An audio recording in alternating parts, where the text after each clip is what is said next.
সুপ্রিয় দর্শক, এই মুহূর্তের সবথেকে বড় খবর। দর্শক, আপনারা সকলেই জানেন আরজিকর কাণ্ডে মহিলা চিকিৎসকের মৃত্যুর ঘটনায় রাজ্য রাজনীতি একেবারে তোলপাড়। এই আবহে একজন সিভিক ভলেন্টিয়ারকে গ্রেপ্তার করেছে রাজ্য পুলিশ।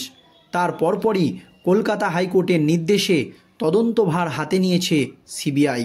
তার পরপরই তেড়ে ফুঁড়ে অ্যাকশন শুরু করেছে কেন্দ্রীয় তদন্তকারী সংস্থার সিবিআই আধিকারিকরা।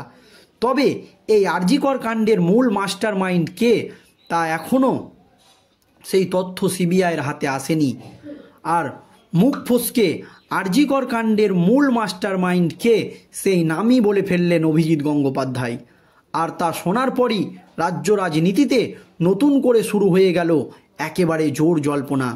শুধু নামই বললেন না, কিভাবে এই দুর্নীতি হয়েছে বা কিভাবে এই ধরনের জঘন্য কাজ করা হয়েছে বা কার নির্দেশে হয়েছে, সব ফাঁস করে দিলেন অভিজিৎ গঙ্গোপাধ্যায়।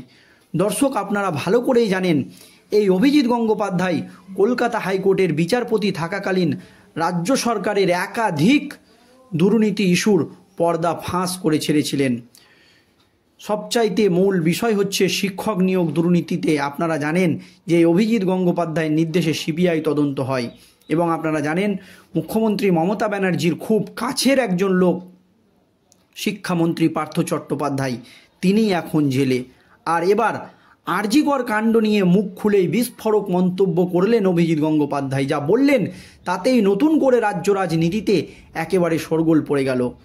প্রবল চাপে পড়ে গেলেন বাংলার মুখ্যমন্ত্রী মমতা ব্যানার্জি। এমনিতেই আরজিকর আন্দোলনের আগুনে জ্বলছে গোটা দেশ।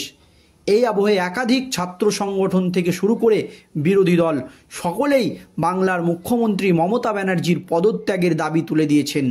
দফা এক দাবি এক, মুখ্যমন্ত্রীর পদত্যাগ। এই আবহে আপনারা জানেন আজ নবান্ন অভিযানে ডাক দিয়েছে ছাত্র সংগঠন, যার তীব্র বিরোধিতা করেছে রাজ্য সরকার। এর পরপরই এই আরজিকর কাণ্ড নিয়ে দলের মধ্যেই কোণঠাসা হচ্ছেন মুখ্যমন্ত্রী মমতা ব্যানার্জি।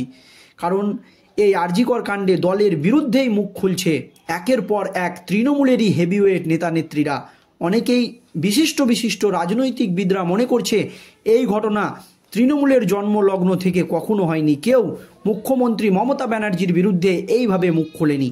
আপনারা জানেন এই আরজিকর কাণ্ডে মুখ খুলেই বিস্ফোরক মন্তব্য করেছেন তৃণমূল নেতা বা তৃণমূলের সাংসদ সুখেন্দু শেখর রায় এবং আরজিকরের আইন শৃঙ্খলা পরিস্থিতি নিয়ে এবং আরজিকরের নিরাপত্তা নিয়ে প্রশ্ন তুলে দিয়েছিলেন তৃণমূলের রাজ্যসভার প্রাক্তন সাংসদ শান্তনু সেন। জানিয়ে প্রবল বিড়ম্বনায় পড়েছিলেন বাংলার মুখ্যমন্ত্রী মমতা ব্যানার্জি।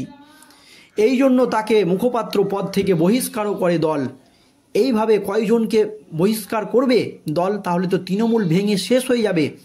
আর তখনই আরজিকর কাণ্ডের মূল মাস্টার মাইন্ড কে, তা ফাঁস করে দিলেন অভিজিৎ গঙ্গোপাধ্যায়। আর নাম শুনেই চমকে উঠল রাজ্যবাসী। কি জানিয়েছেন অভিজিৎ গঙ্গোপাধ্যায় দেখুন আজকের এই প্রতিবেদনে। ইতিমধ্যেই বিজেপি সাংসদ অভিজিৎ গঙ্গোপাধ্যায় সিবিআইয়ের ডিরেক্টরকে যে চিঠি লিখেছেন তার মূল বিষয়বস্তু হলো মুখ্যমন্ত্রী মমতা বন্দ্যোপাধ্যায়কে অবিলম্বে জিজ্ঞাসাবাদ করা হোক। কিন্তু কেন? তার কারণ বিস্তারিত চিঠিতে ব্যাখ্যা করেছেন অভিজিৎ গঙ্গোপাধ্যায়। চিঠিতে তার দাবি আরজিকরে যে নৃশংস ঘটনা ঘটেছে তার তথ্য প্রমাণ লোপাটের ক্ষেত্রে গুরুত্বপূর্ণ ভূমিকা নিয়েছেন মুখ্যমন্ত্রী মমতা বন্দ্যোপাধ্যায়। এমনই দাবি করেছেন তমলুক লোকসভা কেন্দ্রের বিজেপি সাংসদ তথা কলকাতা হাইকোর্টের প্রাক্তন বিচারপতি অভিজিৎ গঙ্গোপাধ্যায়। তার বক্তব্য, মমতা বন্দ্যোপাধ্যায় যেমন একদিকে মুখ্যমন্ত্রী তেমনি তিনি পুলিশ মন্ত্রী ও স্বাস্থ্যমন্ত্রীও বটে। ফলে এই ঘটনার ক্ষেত্রে পুলিশ কর্মীরা তার নির্দেশ ছাড়া কোনো কাজ করতে পারে না বলে মনে করেন অভিজিৎ গঙ্গোপাধ্যায়। বিজেপি সাংসদের দাবি, দ্বিতীয় ময়না তদন্ত এড়ানোর জন্য তড়িঘড়ি করে নির্যাতিতার দেহের অন্তিম সংস্কার সেরে ফেলা হয়।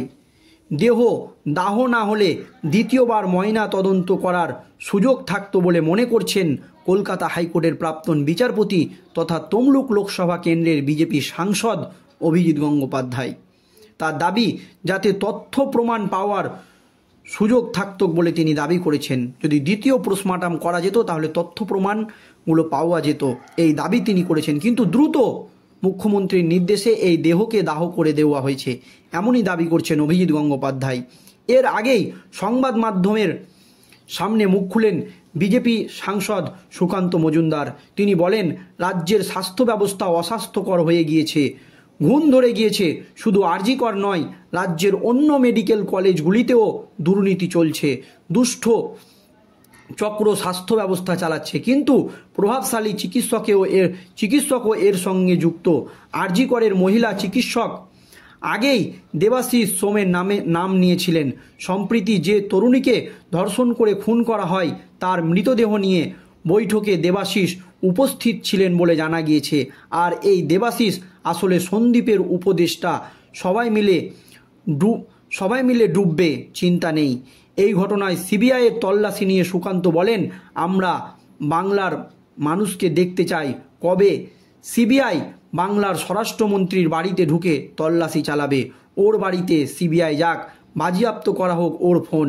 স্বাস্থ্য সচিব স্বরূপ নিগম, কলকাতা পুলিশ কমিশনার বিনোদ গোয়েল, দুই মাথা আলাপন বন্দ্যোপাধ্যায় এবং রাজীব কুমারের ফোন নিয়ে তদন্ত হোক। এরাই নাটের গুরু, ওপর থেকে বুদ্ধিদাতার কাজ করেন, এমনই মন্তব্য করেছেন বিজেপি সাংসদ, আপনারা জানেন।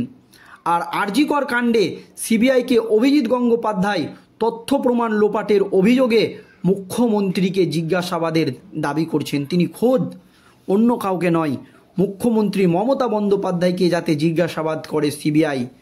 চিকিৎসক ধর্ষণ ও খুনের প্রমাণ লোপাটের মূল চক্রী মমতা বন্দ্যোপাধ্যায়।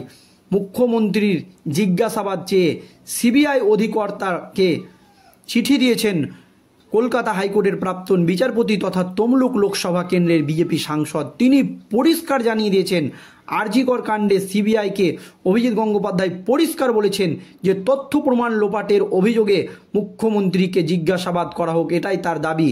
চিকিৎসক ধর্ষণ ও খুনের প্রমাণ লোপাটের মূল চক্রী মমতা বন্দ্যোপাধ্যায়। মুখ্যমন্ত্রীকে জিজ্ঞাসাবাদ চেয়ে সিবিআই অধিকর্তাকে চিঠি দিলেন অভিজিৎ গঙ্গোপাধ্যায় এবং তিনি দাবি করেছেন, যেখানে মুখ্যমন্ত্রী নিজে একজন মহিলা, তিনি পুলিশ মন্ত্রী এবং তিনি স্বরাষ্ট্রমন্ত্রী বটে। ফলে এই ঘটনার ক্ষেত্রে পুলিশ কর্মীরা তার নির্দেশ ছাড়া কোনো কাজ করতে পারে না বলে মনে করছেন অভিজিৎ গঙ্গোপাধ্যায়। আর আপনারা জানেন, আরজিকর কাণ্ডে সুপ্রিম কোর্টে সিবিআইয়ের আইনজীবী পরিষ্কার জানিয়েছে যে তথ্য প্রমাণের অভাবেই মূল যে দোষী তাকে খুঁজতে সমস্যা হচ্ছে বা তদন্তে অসুবিধা হচ্ছে। আর তখনই মুখ্যমন্ত্রী মমতা ব্যানার্জিকে নিয়ে বিস্ফোরক দাবি করলেন তমলুক লোকসভা কেন্দ্রের বিজেপি সাংসদ অভিজিৎ গঙ্গোপাধ্যায়, যা নিয়ে ইতিমধ্যেই রাজ্য রাজনীতিতে শোরগোল পড়ে গিয়েছে। এই নিয়ে আপনাদের মতামত অবশ্যই ভিডিওর কমেন্টে জানাবেন। ধন্যবাদ।